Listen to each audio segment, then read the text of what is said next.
വിളകൾ വളർത്തുന്നത് മനുഷ്യന്റെ അടിസ്ഥാന ആവശ്യങ്ങളിൽ ഒന്നാണ്.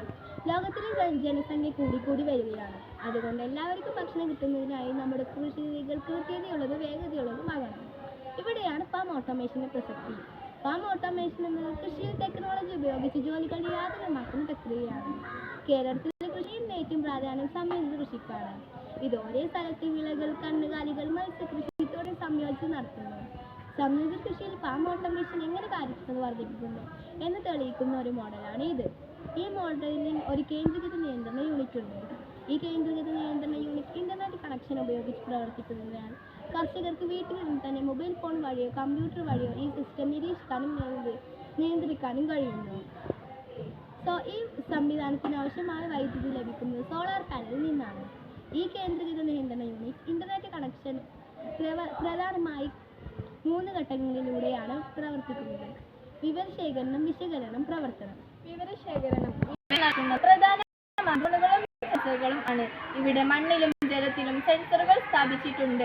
മണ്ണിൽ സ്ഥാപിച്ചിട്ടുള്ള സെൻസറുകൾ മണ്ണിന്റെ ഈർപ്പം, താപനില, pH മൂല്യം, പോഷക നിലവാരം എന്നിവ അളക്കുന്നു.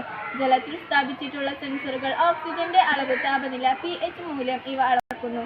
കൂടാതെ കാലാവസ്ഥാ സെൻസറുകൾ കൂടി ഈ കൃഷിയിടത്തിലുണ്ട്.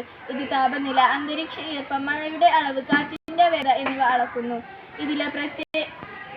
ഈ കൃഷിയിടം നിരീക്ഷിക്കാനും വിവരങ്ങൾ അന്വേഷിക്കാനുമാണ് ഡ്രോണുകൾ സഹായിക്കുന്നത്.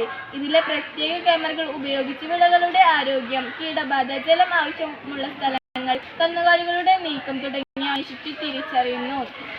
വിശകലനവും തീരുമാനമെടുക്കലും. ഈ യൂണിറ്റ് സെൻസറുകളും ഡ്രോണുകളും നൽകിയ വിവരങ്ങളെ വിശകലനം ചെയ്ത് തീരുമാനമെടുക്കുന്നു. പ്രവർത്തനം. എടുത്ത തീരുമാനം നടപ്പിലാക്കാനായി യൂണിറ്റ് യന്ത്രങ്ങളിലേക്ക് കമാൻഡുകൾ അയക്കുന്നു. ഇതിന്റെ അടിസ്ഥാനത്തിൽ കൃഷിയിൽ റോബോട്ടുകൾ, ഡ്രോണുകൾ, ഓട്ടോമാറ്റിക് ട്രാക്ടറുകൾ തുടങ്ങിയവ പ്രവർത്തിക്കുന്നു. വെള്ളത്തോടൊപ്പം വളവും വിളകൾക്ക് നൽകുന്നു.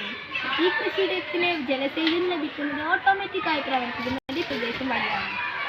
ഓട്ടോമാറ്റിക്കായി പ്രവർത്തിക്കുന്ന ട്രാക്ടറുകളാണ് ഇവിടെയുള്ളത്.